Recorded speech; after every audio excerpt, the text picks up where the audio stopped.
बारे में भी थोड़ी आपको जानकारी दे देते हैं। आपने लंदन में टावर ब्रिज देखा होगा, उसी तरह का ब्रिज अब भारत में भी है। भारत में बना पहला वर्टिकल लिफ्ट सी ब्रिज पम्बन ब्रिज होगा और कल इसका उद्घाटन होने वाला है। आपको बताएं, हिंद महासागर में इंजीनियरिंग का ये चमत्कार ही कहेंगे।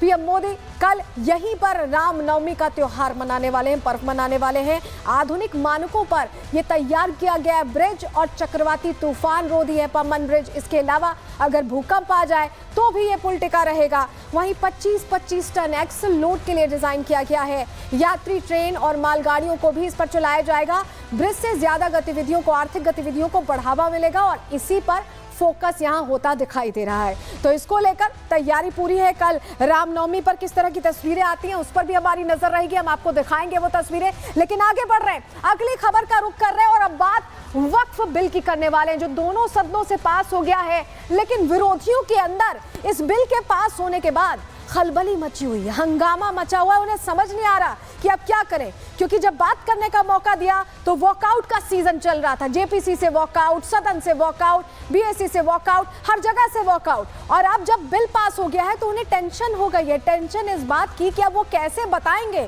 कि वो मुस्लिमों के सच्चे रहनुमा हैं। और यही वजह है कि इन्होंने नया पैतरा आजमाने की कोशिश की है। ये बताने के लिए कि उन्हें अभी भी चिंता है, उन्होंने कोर्ट का रुख किया है। लेकिन पहली बार नहीं किया, पहले भी कोर्ट का रुख करते रहे।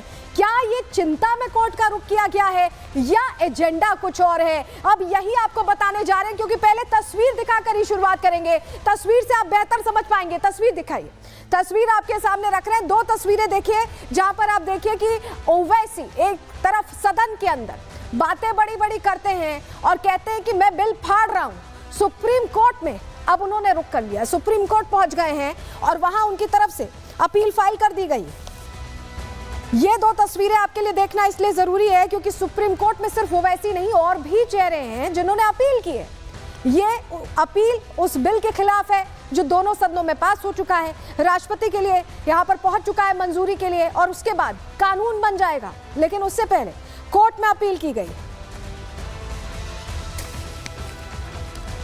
चलिए आपको बता दें किसने किसने कोर्ट में अपील किया। असदुद्दीन ओवैसी यहां पर आप देख रहे हैं, तो उनको तो अपील करनी थी, आप समझ ही गए होंगे। वक्फ संशोधन बिल के खिलाफ अब याचिकाओं की फेहरिस्त लंबी होती जा रही है। विपक्षी दलों ने सुप्रीम कोर्ट में याचिका लगा दी है। आपको बताएं, कांग्रेस बिल के खिलाफ सुप्रीम कोर्ट पहुंची है।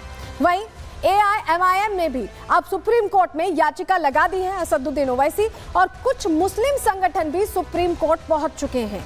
आपको बताएं कि all India Muslim personal law board जिस दिन लोकसभा में पास हुआ था तभी कहा था कि हम कोर्ट जाएंगे और अब ये सारे कोर्ट का रुख कर रहे हैं। क्या वजह है इसके पीछे आपको समझाएंगे, लेकिन किस तरह से कोर्ट का रुख किया जा रहा है और क्या दलील इसके तरफ दी गई है मोहम्मद जावेद की, जिन्होंने अपील की कांग्रेस से, और असदुद्दीन ओवैसी ने क्या दलील दी है कोर्ट का रुख करने की, उनको सुन लीजिए। पहले हमने फैसला लिया है कि हम सुप्रीम कोर्ट को जाएंगे और इस सिलसिले में हमने हमारे सीनियर एडवोकेट निजाम पाशा साहब को ये जिम्मेदारी उनकी है और हम लोग सुप्रीम कोर्ट जाएंगे इस काले कानून के खिलाफ जो अनकॉन्स्टिट्यूशनल है, फंडामेंटल राइट्स का ग्रे वायलेशन करता है, सुप्रीम कोर्ट के जजमेंट्स का वायलेशन करता है और डिस्क्रिमिनेटरी है। ये पार्लियामेंट में हमने और जितने भी कांग्रेस के तरफ से थे या अपोजिशन के तरफ से थे, सबने कहा ये अनकॉन्स्टिट्यूशनल है और ये रिलीजियस बॉडी है। जिस तरह आप गैर मुस्लिम्स में हिंदू भाई बहन हो या सिख भाई बहन हो, बुद्धिस्ट हो, जैन हो, सबको आज़ादी दे रहे हैं, तो हमारा आज़ादी कैसे छीन सकते हैं? जब कॉन्स्टिट्यूशन में ये सेफगार्ड है हमारे लिए, तो ये वायलेशन कैसे आप कर सकते हैं? आपके पास नंबर्स है तो इसका ये मतलब तो नहीं है कि आप कुछ भी पास करा लें। तो हम लोग ने चैलेंज किया है और हमें उम्मीद है कि सुप्रीम कोर्ट इस पे चिंतन करेगी और मुझे यकीन है जल्द से जल्द इसको खारिज किया जाएगा। तो अब विरोधी तो कोर्ट का रुख कर रहे हैं। जेपीसी अध्यक्ष रहे जगदम्बिका पाल इस पर क्या कह रहे हैं, उनको सुनिए।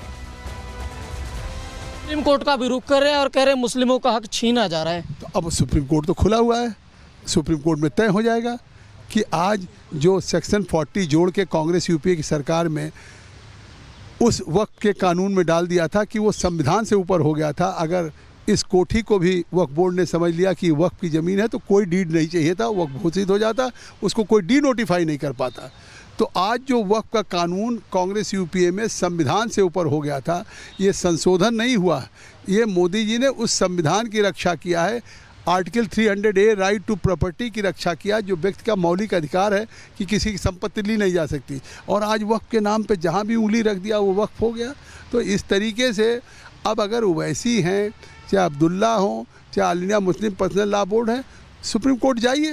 लेकिन ये हंगामा थमने का नाम नहीं ले रहा है। बेशक बिल आज पारित हो चुका है, कहीं हंगामा नहीं है। आप देखिएगा ऐसे ओवैसी जैसे लोगों का। अरे सीए में भी है, इसी तरह से किया था इन लोगों ने कोशिश। आर्टिकल 370-35 में कहा था खून की नदियाँ बह जाएंगी। तो ये कोशिश एक बार नहीं हुई, चाहे संविधान का 370-35 हो तब कोशिश हुई, सीए का हुआ तब कोशिश हुई, 3 तलाक का हुआ तब कोशिश हुई, और अब वक्फ का कानून में संशोधन आया तो अब हो रहा है। लेकिन जैसे उसका सुखद उन तीनों कानूनों का परिणाम हुआ, ऐसे इसका सुखद परिणाम देश को मिलेगा। तो जगदम्बिका पाल तो अब विश्वास जाहिर कर रहे हैं कि कुछ बदलने नहीं वाला है, सही परिणाम भी मिलेगा कोर्ट से। लेकिन कोर्ट में पहुंचने के बाद अब आगे क्या होगा, आपको समझाते हैं। वक्फ संशोधन बिल का मामला क्योंकि सुप्रीम कोर्ट अब पहुंच चुका है, ऐसे में सुप्रीम कोर्ट संसद में बने कानून की व्याख्या कर सकता है और मौलिक अधिकारों के आधार पर यह व्याख्या होती है।